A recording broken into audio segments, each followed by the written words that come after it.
Hello everyone. ఈరోజైతే మీకు నేను ఒక వెరైటీ రెసిపీ చూపించాలనుకుంటున్నాను. ఆ కర్రీ పేరే గసాల మిరపకాయలు. నాకు తెలిసి చాలామందికి ఈ రెసిపీ తెలీదు. ఇంకా వీడియోలోకి వెళ్దామండి, చూపిస్తాను. ఇలా పెద్ద మిరపకాయలు తీసుకోవాలండి. నెక్స్ట్ ఇలా పచ్చి కొబ్బరి కట్ చేసి పెట్టేసుకోవాలి. కొంచెం పెసరపప్పు తీసుకోవాలి, 2 to 3 టేబుల్ స్పూన్స్.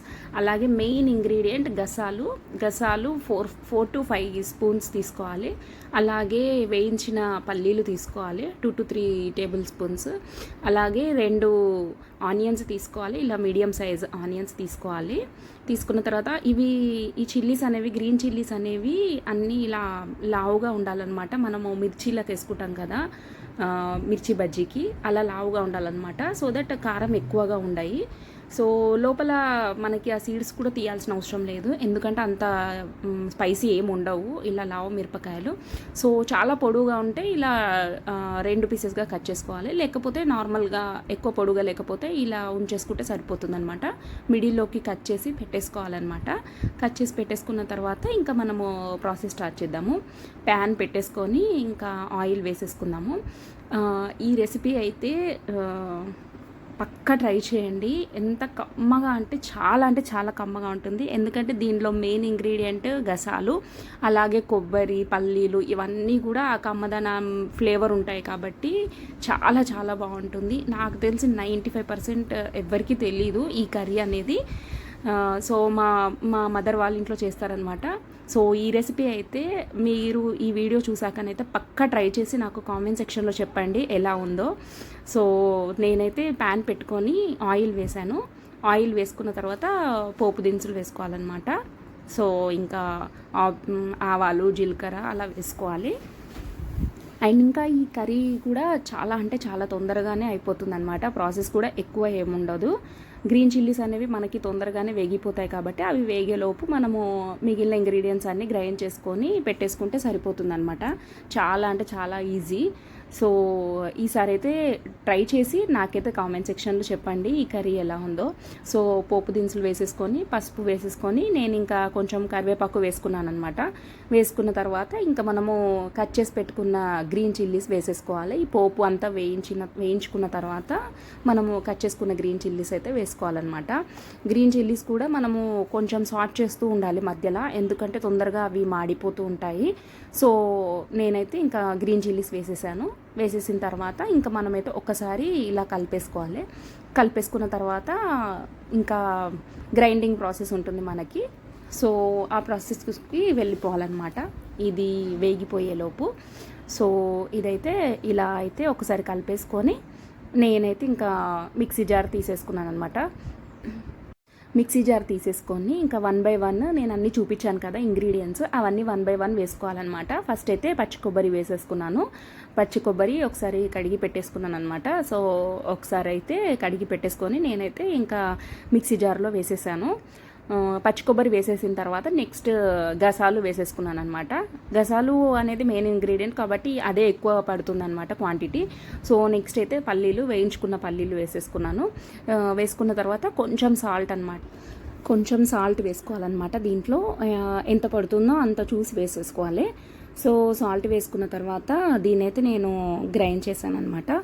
సో దీన్ని అయితే గ్రైండ్ చేయాలి. దీంట్లో ఇంకా ఏంటంటే సపరేట్ మళ్ళీ chilli powder and green chillies అలా ఏం అవసరం లేదనమాట. ఎందుకంటే మనం మిర్చీస్తోనే కర్రీ చేస్తున్నాం కాబట్టి ఇంకా సపరేట్ ఏం అవసరం లేదు. ఆ కారం అనేది కొంచెం తగులుతుంది, సో అది సరిపోతుంది. మెయిన్గా ఏంటంటే ఈ కర్రీ ఎక్కువ కారం ఉండదు, కమ్మగానే ఉంటుంది. సో అందుకే మనం ఇంకా సపరేట్గా ఏం వేసుకోవాల్సిన అవసరం లేదనమాట. సో ఇంకా మీకు ఏమైనా కారం కావాలి అనుకుంటే మనం గ్రీన్ చిల్లీస్ వేసుకుంటున్నాం కదా ఫస్ట్ పోపులో, దాంట్లోనే కొంచెం సన్న మిరపకాయలు వేసుకుంటే సో మనకు కొంచెం కారం అనేది ఉంటుంది అనమాట, అంతే. బట్ ఇంకా మనం సపరేట్గా చిల్లీ పౌడర్ అది ఏం వేసుకోవాల్సిన అవసరం లేదు దీంట్లో. సో దీంట్లోనైతే నేను ఇంకా కొంచెం వాటర్ పోసేసుకొని గ్రైండ్ చేసేసుకున్నాను. ఎందుకంటే గసాలు అనేవి తొందరగా గ్రైండ్ అవ్వవు కదా.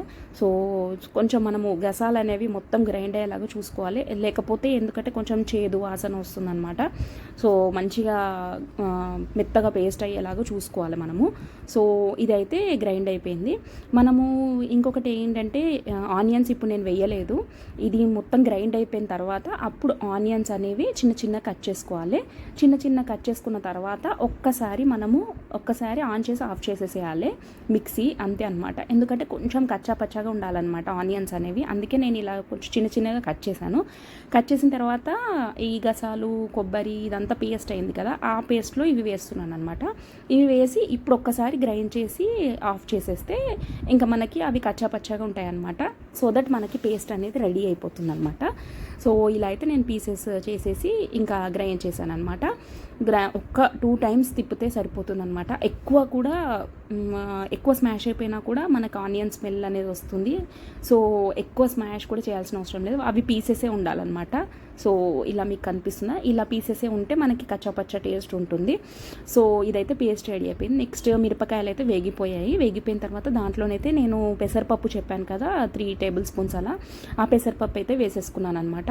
వేసుకున్న తర్వాత పెసరపప్పు వేసుకున్న తర్వాత కొంచెం వేగనియాలన్నమాట. వేగనిచ్చిన తర్వాత అప్పుడు మనం కొంచెం సేపు లిడ్ పెట్టేసుకొని వదిలేసి కొంచెం వేగిన తర్వాత అప్పుడు ఆ పేస్ట్ వేసుకోవాలన్నమాట, మనం గ్రైండ్ చేసిన పేస్ట్. సో ఇంకా కొంచెం వేగితే అది పెసరపప్పు అనేది కొంచెం మెత్తగా అవుతుందన్నమాట, అప్పుడు టేస్ట్ బాగుంటుంది. సో నేనైతే లిడ్ పెట్టేశాను. లిడ్ పెట్టేసుకున్న తర్వాత కొంతసేపు అయ్యాక ఒక 5 minutes అయ్యాక మనకి వేగిపోయిందనమాట పెసరపప్పు, మీకు తెలుస్తుంది వేగింది అనేది.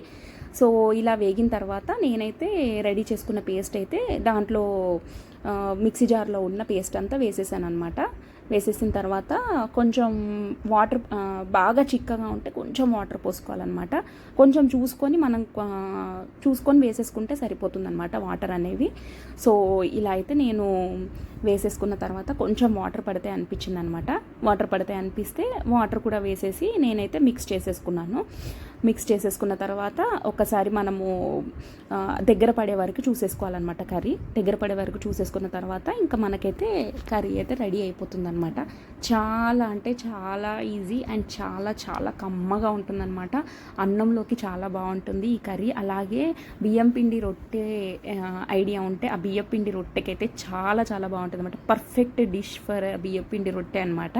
అన్నంలో కూడా చాలా బాగుంటుంది. ఇంకా బియ్యం పిండి రొట్టెకైతే పర్ఫెక్ట్ కాంబినేషన్ అనమాట. జొన్న రొట్టెకి కానీ బియ్యం పిండి రొట్టెకి కానీ పర్ఫెక్ట్ కాంబినేషన్. చపాతీ కంటే జొన్న రొట్టె బియ్యపు రొట్టెకి చాలా బాగుంటుంది ఈ కర్రీ అయితే. తప్పకుండా ట్రై చేయండి ఈ రెసిపీ చూసి. నేను ఎంత కావాలో కూడా మెజర్మెంట్స్ కూడా చెప్పాను కాబట్టి మీరు పక్కా ట్రై చేయండి. చాలా చాలా నచ్చుతుంది, పిల్లలకు కూడా చాలా నచ్చుతుంది. మా పిల్లలకు కూడా చాలా నచ్చింది, ఎందుకంటే కమ్మగా ఉంటుంది కదా. గసాలు కొబ్బరి పల్లీలు అన్నీ మనకి కమ్మదనాన్ని ఇస్తాయి. సో చాలా నచ్చుతుంది పిల్లలకు కూడా. అండ్ గసాలు ఇవన్నీ కూడా హెల్త్కు మంచియే కాబట్టి, అండ్ మనం ఊరికే తినట్లేదు కదా, సో అవి కూడా చాలా మంచియే కాబట్టి, సో దట్ ఎప్పుడన్నా ఒకసారి ఇలా ట్రై చేయొచ్చు, పక్క చాలా బాగుంటుందన్నమాట. సో ఇలా అయితే కర్రీ అయితే దగ్గర పడాక మనమైతే సర్వింగ్ బౌల్లో తీసేసుకొని సర్వ్ చేసేసుకోవడమే. హాట్గా చాలా అంటే చాలా బాగుంటుందండి. సో వినాయక చవితికి కూడా మనము గసాలు వేసుకొని కర్రీ కాదు స్వీట్ చేసుకుంటాం కదా, మనకి ఆ స్వీట్ ఫ్లేవర్ అనేది ఎంత బాగుంటుంది ఆ గసాలతోని. సో అందుకే ఈ కర్రీ కూడా గసాలు అంటేనే ఆ కమ్మదనం ఫ్లేవర్ వస్తుంది కదా, సో అందుకే ఈ కర్రీ కూడా చాలా బాగుంటుందన్నమాట. సో గసాలతోని నాకు తెలిసి ఎవరు కర్రీ చేసి ఉండరు. సో ఈ మిరపకాయల కర్రీ విత్ గసాలు చాలా చాలా బాగుంటుంది. పక్కా ట్రై చేయండి. సో ఆ మిరపకాయలు కూడా మనకి ఏంటంటే పిల్లలు కూడా ఆ మిరపకాయలు తినొచ్చు, ఎందుకంటే అవి ఎక్కువ స్పైసీ ఉండవు కదా, లావు మిరపకాయలు కదా. సో విత్ మిరపకాయలు తింటే చాలా బాగుంటుందన్నమాట. సో ఈ రెసిపీ అయితే మీకు నచ్చినట్టయితే please like, share and subscribe to my channel.